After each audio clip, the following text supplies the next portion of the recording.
지난 이야기 2023년 운세는 과습해서 경계 없이 섞이기 쉽다. 그로 인한 연대 책임을 지게 되거나 타인 혹은 외부에서 오는 영향력이 다른 시기보다 강할 수 있다. 묘목은 깨진 모양을 가지고 있는 파성이라 극단적인 형태로 일들의 행방이 드러나는 경우가 많다. 지나온 묘년들을 살펴봐도 은행권이나 건설 쪽에 부침이 많았고 시위도 격렬하게 일어나는 일들이 많았다. 그렇기 때문에 진정한 의미의 격리가 필요하다. 명확한 역할의 구분을 하시고 책임의 소재를 확실하게 할 수 있는 근거를 가지고 있는 것이 필요하다. 올해 초에 2023년의 운의 흐름을 이렇게 알려드렸었는데요. 이것을 기억하고 다가오는 2023년 하반기는 어떤 식으로 흐를지를 한번 이야기해 보자고요. 운은요, 항상 연결되어 있습니다.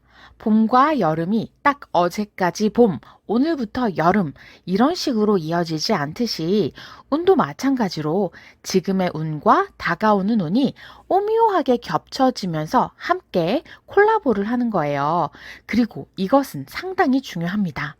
내가 지금 어떤 일들이 일어나는데 이게 다음에 따라오는 운에 따라서 나에게 어떤 영향을 미치는가, 그 방향성이 달라질 수 있는 겁니다. 그러면 올해 초에는 23년 천간의 개수와 지지, 묘목의 영향력 아래에 있었다면 묘목과 내년 상반기 간목의 영향력이 강해지는 시기가 올해 하반기부터 서서히 시작이 되는 거죠. 올해 상반기의 주인공은 개수고 묘목이 서브였다면 올해 하반기의 주인공은 묘목인 겁니다. 묘목은요, 상당히 예민하고 섬세한 글자입니다. 왕지에 해당하기 때문에 왕성하게 활동하긴 해야 하는데 다른 자, 오, 유 왕지 글자들에 비해서는 주변의 눈치를 조금 볼 수밖에 없는 글자거든요. 묘목이 동물로는 토끼잖아요. 토끼는 풀 한 번 먹고 주위를 살피고 또 물 한 번 먹고 주위를 살피면서 기본값이 경계하는 동물입니다. 계절로도 봄에 가장 왕성한 시간이거든요. 사계절의 시작점이 자신인데 내가 어떻게 판을 깔아놓는가에 따라서 한 해의 귀추가 달려있으니 묘목에게는 내가 바라보아야 할 지표나 주변의 환경과도 같은 것이 상당히 중요할 수밖에 없지 않겠어요? 그래서 예민한 글자이기도 하고 스타트 레이서의 고충이 묘목에게는 존재하는 겁니다. 자, 그러면 올 하반기의 묘목에게는 참고할 만한 미래가 바로 다음 2024년에 오는 간목이겠네요. 그렇죠? 여기에서 우리는 올해 하반기의 여러 가지 흐름들을 힌트로 얻을 수 있습니다. 가장 큰 특징은 복기입니다. 같은 목이지만요, 엄밀히 구분을 해보자면요, 간목은 정말 완전한 봄의 시작점이고요. 묘목은 완연한 봄이면서 이제는 여름에 가까워지는 시간입니다. 그러면 시간적으로 간목은 묘목의 이전 단계라고도 볼 수 있을 거예요. 묘목이 간목을 바라본다는 것은 나의 이전 단계를 바라보고 지표로 삼는다, 이런 뜻으로도 해석을 해볼 수가 있겠죠. 그러니 뭔가 새로운 방향성을 가지고 시작하는 느낌보다는 기존에 가진 것들을 복귀하고 되짚어보는 흐름에 가까울 겁니다. 정답을 과거의 데이터들에서 찾으려고 한다. 완전히 다른 새로운 일을 벌이는 것보다는 같은 틀을 유지하려고 한다. 혹은 새로운 환경이나 방향을 찾았다 하더라도 다시 본래로 회귀하려는 성질을 일정 부분 가지고도 있다. 이런 특징을 가지고 있다는 것을 먼저 안다면 하반기를 이해하기가 조금은 쉬울 겁니다. 이게 사람들이 가지고 있는 각자의 사주와 어떤 관계를 형성하느냐에 따라서 크게는 두 가지 정도로 구분을 해볼 수가 있을 건데요. 묘목이 나에게 긍정적인 역할을 한다면 과거의 경험이나 지식에서 나에게 필요한 것을 찾아내고 더 내실을 꼼꼼하게 다질 수 있는 시간으로 활용해 볼 수도 있겠죠. 기동성이 필요한 시작점에 계신 분들보다 되짚어보는 정리가 필요한 분들이나 혹은 그런 류의 업무를 하시는 분들에게는 오히려 적기가 될 수 있을 겁니다. 올해 하반기는요, 필요로 하는 정답의 해결책이 멀리 있는 게 아니라 의외로 내가 발견하기 쉬운 가까운 곳에 있을 수 있답니다. 조금 답답한 상황에 계신 분들은 과거를 복기하고 지난 선례나 데이터들을 객관적으로 활용하는 것이 권장이 되겠죠. 반대의 경우라면 진행하는 일이나 관계가 동착 상태에 머물 수 있을 겁니다. 왜?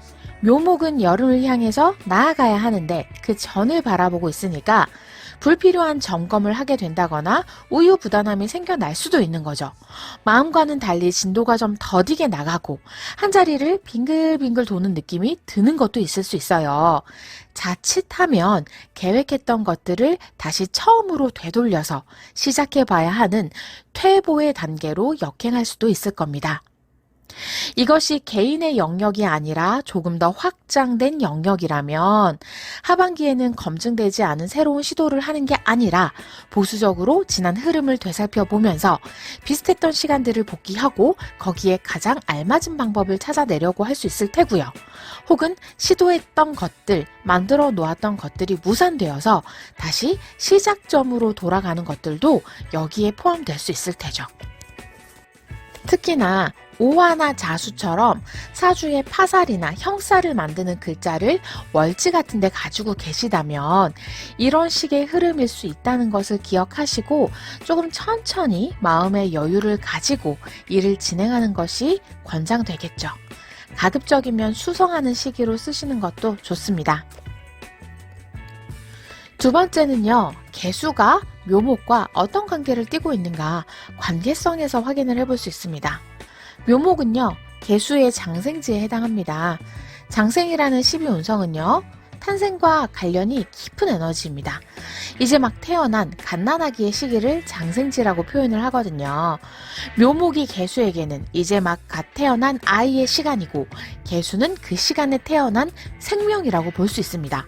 그럼 이제 묘목의 시간이 가까워지는 것이니 확실하게 눈에 가시적인 성과가 들어오는 것은 없는데 반복적으로 해야 할 일들이 많은 시간일 수도 있어요.